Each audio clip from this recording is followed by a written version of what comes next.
find a little bit of difficulty in understanding it. And people generally abhor that kind of accent, right? You don't like Chinese accent. You like an Indian accent or maybe an American accent or European accent. But you'll get used to it. Don't worry. You'll get used to it, and by the time we are done with this course, you'll end up speaking in my accent. I assure you that. Okay, what we'll do is that we'll talk about what does it take to become a good marketeer. Yeah, everybody talks about that I'm a marketing guy, I'm a sales guy. What does it take to be a good marketing guy? I'm going to talk about that, a little bit about that, and probably in my next 1 hour or so we'll be spending time on those things. But before that, I'd just like to take you through what marketing is all about, right? What marketing management is all about. Because marketing management, when people talk about marketing management, they talk about a whole host of things, right? It's a jargon which is like most abused jargon in the world of business, right? You agree, right? It's most abused word. Everybody says we do marketing. What does marketing mean? So I spent some time on what is marketing, what's marketing management, right? If you look at a value chain in a business, right? When you look at the value chain in the business, there are critical things which are there in the business. One is the research and development. That's when you start conceiving the product or services that you're going to sell. There's a product that you're going to sell, there's services that you're going to sell. So it starts from the research and the development of the product and services. Then you have the design of the product, then the services and the processes that you put in place, the systems in place, and those are things that you do. Then you go into production of the product or services. Right? You're following me? Yeah. Are you guys able to follow?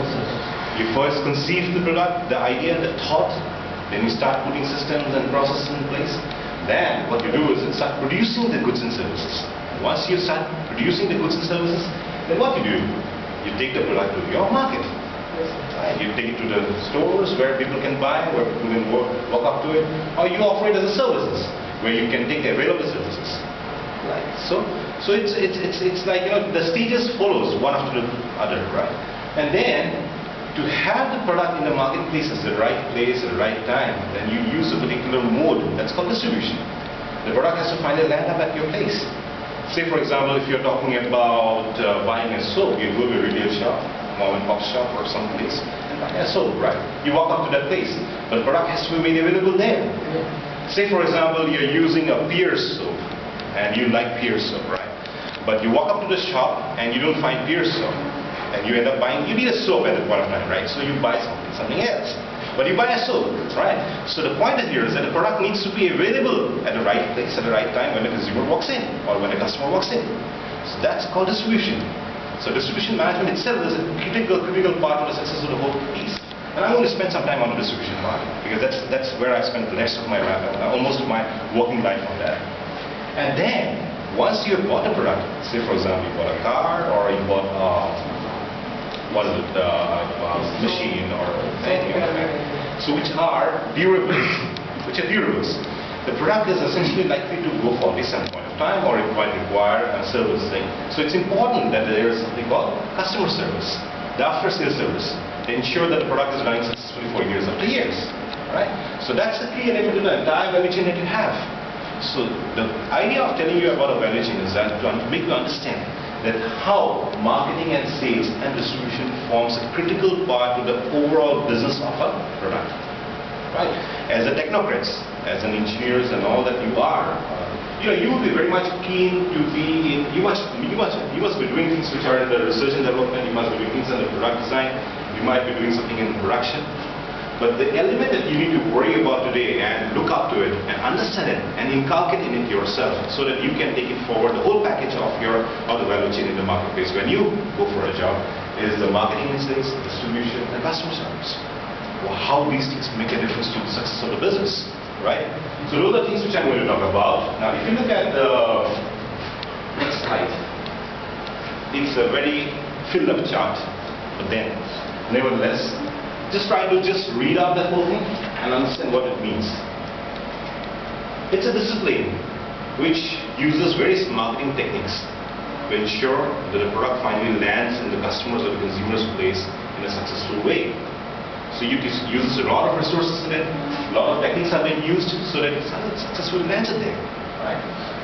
In marketing management, there are 4 P's that generally people talk about, the Corporate talks about it. 4 P's. If you look at any of the marketing books, it talks about 4 P's, right? product, pricing, promotion, displays. But I talk about two more. Right? If you look at it, two more, the new few, it's the people. Why do I say people? Because it's people who makes a difference. It's you who will make a difference. The sellers in the marketplace, the buyers in the marketplace, and the middlemen. When I say middlemen, the people who are going and selling it on behalf of you. The evangelists, the advocates, they make a difference. So people is a key element and a critical element in the overall 4 Ps, apart from the 4 Ps of marketing management. Try to understand that. Because, say for example, you walk into a shop and you think about buying an air conditioner, right? How many times it must have happened that at the end of the day, when you walk out of the shop, you buy an air conditioner, but you end up buying an air conditioner which the sales guy wanted to sell. Right? You might have, let me give you a different example. Your parents must have gone to some shop to buy a pressure cooker, right?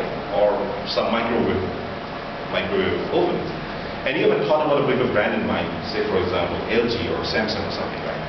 And you go into a shop, however, the sales guy has impressed upon you in such a way and told you about features which you are not aware of and the things which you are different, and you walked out buying an Onida. It might happen. It happens, right? You talk about pressure cooker, you go for buying a Prestige, you end up buying a Hawkins, right? So at the end of the day, it's the skill set of the guy who is selling in the sales shop, which influences the entire buying decision of a consumer or a customer. That's why I say people is very critical. And the way these sales guys do, and the way these sales guys are being motivated and influenced by people who are from the customer side are also critical again. So that's called people. And finally, the packaging. Anything sells if you have got the right packaging, right? It might sell once or twice, but if the fundamentals are right, the packaging plays a very, very important role in overall success of the product. You agree with me? Yes. Great.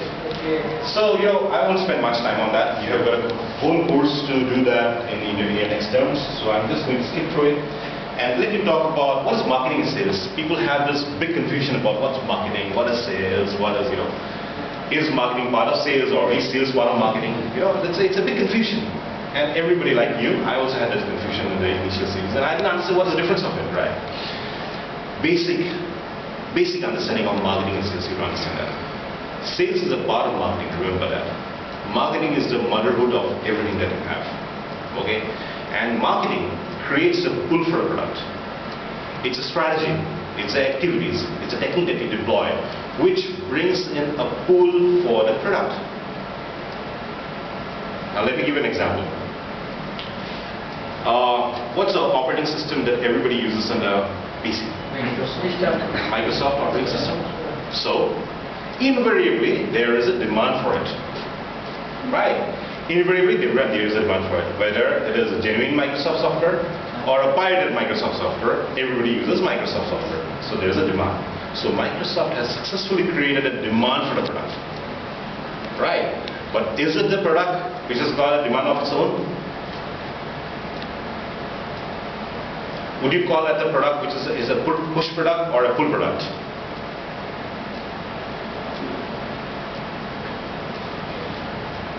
There's a difference. So I'm asking you this.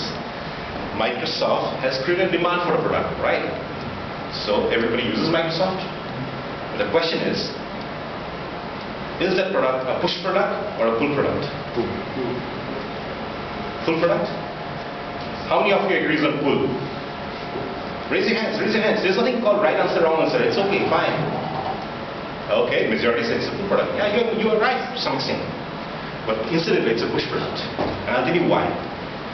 The demand is there for Microsoft operating system. But is there a demand for a genuine Microsoft operating system? No. Which is bringing value to the organization? No. The answer is no. The answer is no.